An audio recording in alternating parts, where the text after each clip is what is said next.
کہ تحریک تحفظ پاکستان کے پلیٹ فارم سے جس احتجاج اور لاہ عمل کا اعلان کی بات کی جا رہی تھی وہ تو نہیں ہو سکا.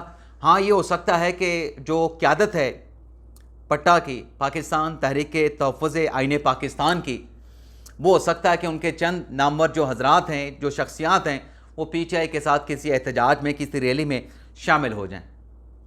اس کے ساتھ ساتھ ناظرین، 26 نومبر کے حوالے سے جو احتجاج ہوا اور اس سیکشن 144 کی خلاف ورزی پہ کیے گئے احتجاج پر جن مقدمات کا اندراج ہوا، 5 اگست سے پہلے یعنی کل کے اس احتجاج سے پہلے پاکستان تحریک انصاف کے کارکنان نہیں نکلنا نا احتجاج کرنے کے لیے. عمران خان صاحب کے ووٹر سپورٹر نہیں احتجاج کرنے کے لیے نکلنا ہے، اور وہی لوگ نکلتے ہیں جو ہمیشہ عمران خان صاحب کے لیے نکلتے ہیں.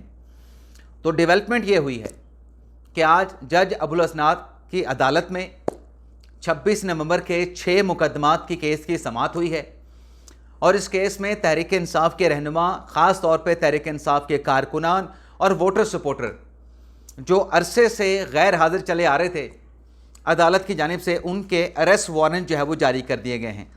اور 6 ستمبر کی آئندہ کی تاریخ جج صاحب نے ڈالی ہے، اور عدالت نے یہ قرار دیا ہے کہ آئندہ سماعت پہ اگر یہ پیش نہیں ہوتے تو پھر ان ملزمان کو اشتہاری قرار دینے کا عدالت نے، جج صاحب نے اندیا بھی دے دیا ہے.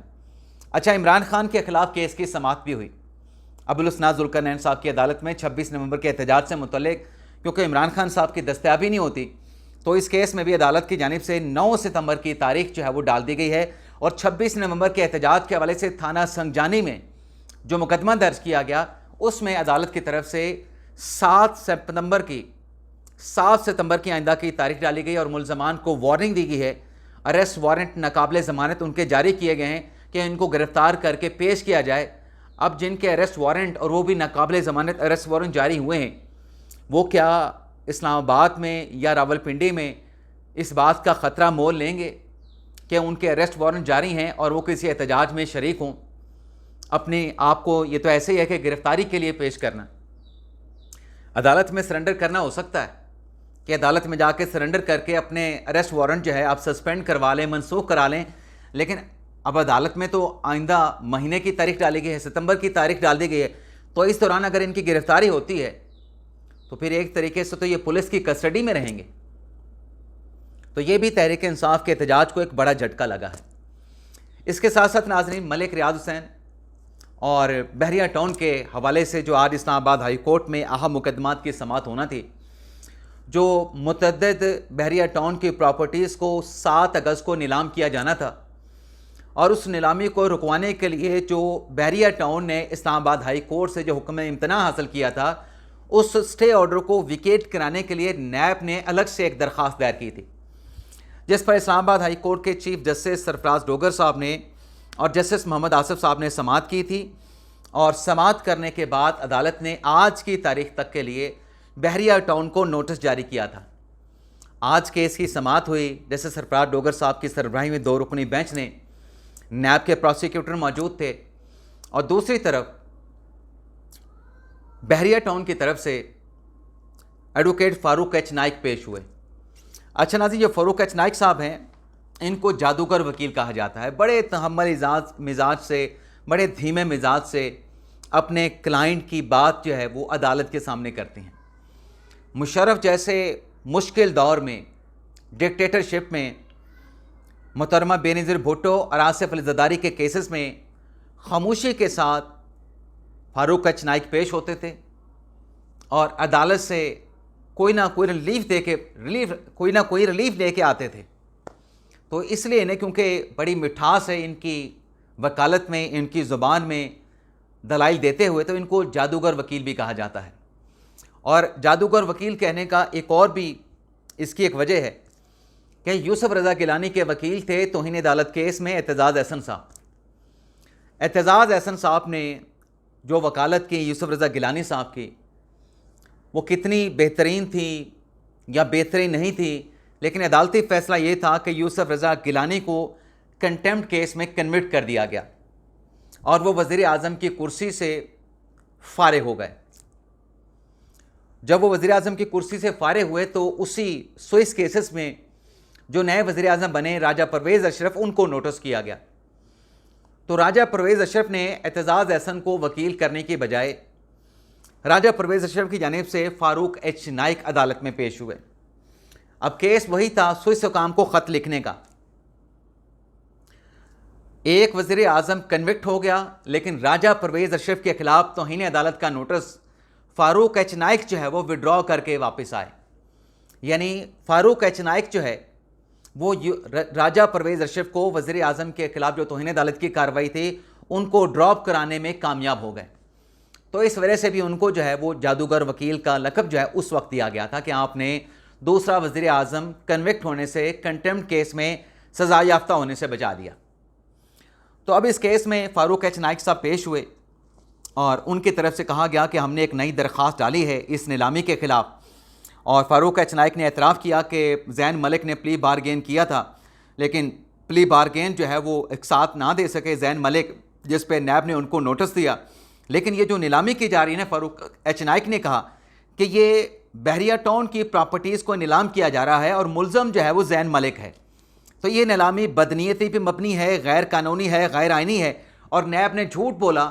نیب نے پہلے کہا تھا کہ ان پراپرٹیز کو نیلام نہیں کیا جائے گا، اب نیب جو ہے ان پراپرٹیز کو نیلام کرنا چاہتا ہے۔ فاروق ایچ نائک نے کہا کہ زین ملک کو نیب کسی وقت بھی گرفتار کر سکتا ہے، یہ نیب کا اختیار موجود ہے، لیکن بحریہ ٹاؤن اس کیس میں ملزم نہیں ہے، بحریہ ٹاؤن تو ضامن تھا۔ جب ملزم اشتہاری ہے تو پھر ضامن کے خلاف کارروائی کیسے ہو سکتی ہے؟ یہ فاروق ایچ نائک صاحب نے موقف لیا عدالت میں۔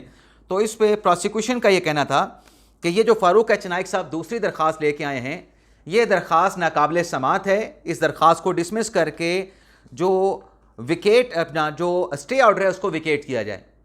تو اسلام آباد ہائی کورٹ نے اس پر فیصلہ محفوظ کیا ہے۔ اب آج 4 اگست ہے، 7 اگست کو پراپرٹیز کی نیلامی ہونی ہے، تو 72 گھنٹوں کے اندر بحریہ ٹاؤن کی جو متعدد پراپرٹیز ہیں وہ نیلام ہوتی ہیں یا نیلامی کا پروسیس رک جاتا ہے، اس کا فیصلہ اب اگلے 72 گھنٹوں میں ہوگا۔ ابھی تک جب میں پروگرام ریکارڈ کر رہا ہوں محفوظ کیا گیا فیصلہ ہے، عدالت کی جانب سے اناؤنس نہیں کیا گیا ہے۔ اس کے علاوہ ناظرین 27ویں آئینی ترمیم کے حوالے سے ایک اور خبر سامنے آئی ہے۔ پہلے تو پاکستان تحریک انصاف 26ویں آئینی ترمیم کو چیلنج کر رہی ہے۔ 26ویں آئینی ترمیم پر جو شور شرابہ ہے، جو رونا دھونا ہے، وہ بند نہیں ہو رہا۔ آج 27ویں آئینی ترمیم کی خبر نیشنل میڈیا پہ چلی ہے، جس میں یہ کہا گیا ہے کہ 18ویں ترمیم کے جو سکم ہیں حکومت پیپلز پارٹی کے ساتھ مشاورت کرے گی۔ حکومت نے پیپلز پارٹی کے ساتھ مشاورت کرنے کا فیصلہ کیا ہے، اور اگر اتفاق رائے ہو جاتا ہے تو پھر 18ویں ترمیم کے جو سکم ہیں ان کو دور کیا جائے گا۔ اور اب 18ویں ترمیم کے سکم کیا ہیں؟ اس میں ایک تو یہ بتایا گیا ہے کہ یہ جو مشاورت ہونی ہے اسے مکمل طور پہ خفیہ رکھا جائے گا جب تک کسی بات پہ یا 27ویں آئینی ترمیم کی جو تجاویز ہیں اس پر اتفاق رائے نہیں ہو جاتا۔ اب اس میں سکم کیا ہیں؟ سکم سے متعلق بتایا گیا کہ 18ویں ترمیم میں بہت سارے جو سبجیکٹ تھے وہ صوبوں کو ڈیوالو کر دیے گئے، صوبوں کو تحلیل کر دیے گئے، لیکن اتنے سال گزرنے کے باوجود بھی صوبوں نے ان امور کے حوالے سے قواعد و ضوابط نہیں بنائے ہیں۔ مالی جو خود مختاری صوبوں کو دی گئی اس میں بھی حکومت جو ہے وہ ترمیم کرنے کی خواہش مند ہے، تجویز موجود ہے۔ اور مزید کہا گیا ہے کہ جو بلدیاتی حکومتوں کے اختیارات ہوتے ہیں اور NFC ایوارڈ میں بھی وفاق اپنا حصہ بڑھانا چاہتا ہے، لیکن آج اس کے علاوہ بھی کچھ اور بھی ترامیم ہو سکتی ہیں۔ لیکن کہا یہ جا رہا ہے ذرائع کی طرف سے جو نیشنل میڈیا پہ رپورٹ ہوا ہے کہ کابینہ کمیٹی برائے قانون سازی نے تجاویز تیار کر لی ہیں اور جلد جو ہے اس معاملے پہ پاکستان پیپلز پارٹی کے ساتھ مشاورت کی جائے گی۔ لیکن عظیم میرے تئیں خبر یہ ہے کہ جو 27ویں آئینی ترمیم اور 18ویں ترمیم کے سکم اس ترمیم کے ذریعے دور کرنے کا فیصلہ کیا گیا ہے، اس میں عدلیہ کے حوالے سے بھی معاملات یعنی کانسٹیٹیوشن کورٹ کا معاملہ بھی شامل ہو سکتا ہے۔ لیکن فی الحال مستقبل قریب میں جو میری اطلاعات ہیں وہ یہ 27ویں ترمیم جو ہے وہ مستقبل قریب میں نہیں ہونے جا رہی۔ یہ آج کی خبر ضرور ہے، ہو سکتا ہے 27ویں آئینی ترمیم ہو، لیکن مستقبل قریب میں یہ 27ویں ترمیم مجھے نظر نہیں آ رہی فی الحال۔ اس کو فی الحال مجھے ایسا لگتا ہے کہ شاید کہیں نہ کہیں کسی وجہ سے بریک لگ گئی ہے۔ اب پکی بریک ہے یا عارضی بریک ہے، یہ ابھی فی الحال کچھ حتمی طور پہ کہا نہیں جا سکتا۔ اجازت چاہتے ہیں ناظرین، اللہ حافظ۔